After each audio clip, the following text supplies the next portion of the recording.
Сәлеметсіздер ме? Жаяумысы атындағы Ақсу жоғары көпсалалы колледжінің мамандығы электр станциялары мен желілерінің электр жабдықтары. Пәннің аты электр станциялары мен қосалқы станциялардың электр жабдығы. Бүгінгі өтетін тақырыбымыз синхронды генераторлар. Дайындаған арнайы пән оқытушысы Абдрахманова Жанар Тоқтаровна. Сабағымызды бастайық. Бүгін бізде жаңа тақырып синхронды генераторлар жайында қарастыратын боламыз. Бұл электр машиналардың ең негізгі машиналардың бірі. Электр машиналардың сіздер білесіңдер, екі түрге бөлінеді. Коллекторы бар, коллекторы жоқ. Бұл коллекторы жоқ машиналар және айнымалы ток машиналардың бірі. Электроэнергия өндіретін машина, генератор деп айтамыз. Ол тұрақты да болуы мүмкін, бірақ біз айнымалы ток генераторы жайында қарастыратын боламыз. Синхронды генераторлар электростанцияда электроэнергияны өндіру үшін үш фазалық айнымалы токты синхронды генераторларды да қолданылады. Сонымен электростанцияда үш фазалы айнымалы токты өндіру үшін синхронды генератор қолданады. Турбогенераторларда бу немесе газ турбинасы қолданылады, ал гидрогенераторлар деген түрі бар. Оларда гидротурбина қолданылады. Жылу электростанция және атом электростанцияда атом электростанцияның турбогенератор ретінде турбогенераторлар орнатылады. Электрогенератор турбинадан алған механикалық энергияны электр энергиясына түрлендіретін машинаны айтамыз. Бұл турбинасын үлкен айналу жылдамдығымен, жиілігімен жұмыс істейді. Сондықтан турбогенераторлар деп атайды. Ол айналдыратын генератор тез жүрісті синхронды машина. Бұл генераторлардың роторын не екі полюсті, не төрт полюсті етіп жасайды. Генератор жайында негізгі ұғым. Генератор жұмыс принципі Фарадей Максвелл электромагниттік индукция құбылысына негізделген. Генераторда өндірілген ток пен кернеу синусоида заңы бойынша өзгеріп отырады. Сондықтан да генератор өндірген электр қозғалтқыш күштің айналмалы шамаға ие, әрі ол магнит ағынының F өзгеруіне байланысты болады. Сонымен оның формуласы E тең dF бөлінген dt. Электр қозғалтқыш күштің магнит ағынының өзгерісіне байланысты, ал оның өзі ротордың айналымынан ток аққанда пайда болады. Ротор дегеніміз болат білік подшипниктерден айналатын цилиндр. Цилиндрге ойық жасалып, онда тұрақты токтың сым орамы орнатылады. Токтың орам санына көбейтіндісі магнит қозғалтқыш күшті білдіреді. Сонда формуласы F тең I көбейтілген W.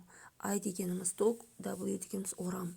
Сонда екеуінің көбейтіндісі электр қозғалтқыш күштің мәнін шығарады.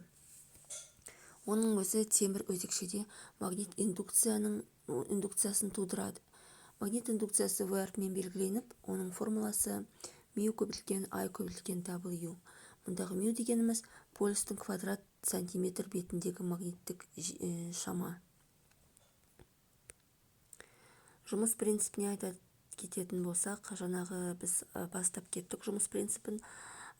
Егер қоздырушы орамаға тұрақты кернеу беріп және оны айналдырса, онда қоздырушы ағын статордың үш фазалы орамасын қиып, ағын деген F әрпімен статордың орамаларын қиып, онда электр қозғалтқыш күші индукциялайды. Оның бағытын оң қол ережесімен анықтайды. Қиып деген мұнда өтеді деген сөз. Соның бойын өткен кезде магнит ағыны мұнда ЭКК индукцияланып, оны ЭКК-ны оң қол ережесімен анықтауға болады. Жүктеме кезінде статор орамасы ротор өрісіндегідей жылдамдықпен айналатын магнит өрісін тудырады. Осы себеппен оларды синхронды машиналар дейді. Сонда статордың орамасының магнит өрісі мен ротордың орамасының магнит өрісі айналу жағынан бірдей болу керек. Сонда ол синхронды машиналар деп айтылады. Механикалық беріктілік шарты бойынша турбогенераторларда айқындалмаған полюсті ротор қолданылады. біз эмит сабағында жақсылап көрсетеміз. Мұнда айқын полюсті, айқын емес полюсті деген, бірақ былайынан түсінуге болады. Айқын емес полюсті айқындалмаған деген. Ол полюстары көрінбейтін дегенді білдіреді. Синхронды генераторлар ротордың орамдары бөлек тұрақты токпен қоректенеді.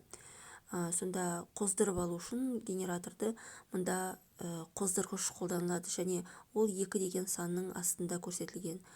Мына жақ бөлігінде қоздырғыш, және сол жақ бөлігінде қоздырғыш, оң жақ бөлігінде генератор.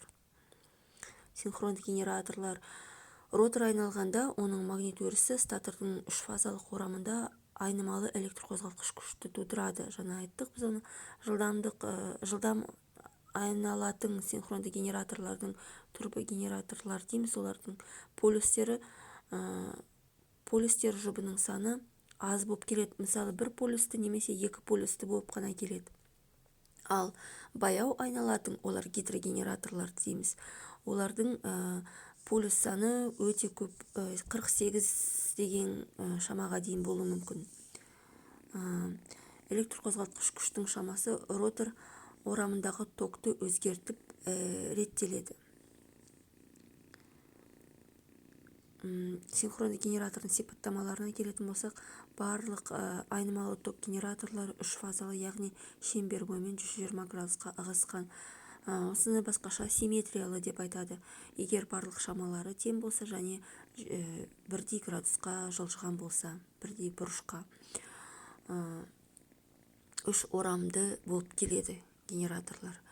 Ротор генератордың 1 минутта айналуының және айнымалы ток жиілігінің аралығында тәуелділік жасайды. Бұл тәуелділік келесі формуламен анықталады. F-тен P деген жаңағы біздің айтқан полюс саны, N дегеніміз 1 минутта айналу жиілігі, және 60 дегеніміз ол 1 минуттағы секунд саны. Осындай жиілігі герц секундпен өлшенеді. Дүние жүзіндегі көпшілік елдерінде жалпы өндірістік электр станциялардың жиілігі 50 герцке тең. Осы формуладан түрлендіріп полюс санын де анықтауға болады, немесе керісінше айналу жиілігін де анықтап тауып алуға болады. Қазіргі жылу электр станциялардың турбогенераторлардың айналым жиілігі N тең 3000 айналым минутына, көбінесе барлық турбогенераторларда. Турбогенераторлардың қуаты бойынша турбогенераторлар негізгі 3 топқа бөлінеді. Олар мысалы қуаты 2,5-нан басталып 32 мегаваттқа дейін мегаватт дейміз. Ал 60 және 320 мегаватт және 500 мегаватт жоғары турбогенераторлар деп саналады. 32-ке дейінгі төменгілер. Айналу жиілігі бойынша олар 50 герц көбінесе турбогенераторлар 4 полюсті болып келеді. 1000 және 1800 айналу минутында болса, және 2 полюсті болып саналады, егер 3000 және 3600 айналу минутына жасайтын болса.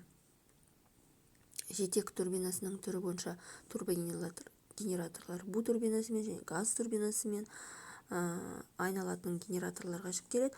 Ал салқындату жүйесі бойынша олар ауамен салқындатылған, сумен салқындатылған болып, маймен салқындатылған және болуы мүмкін.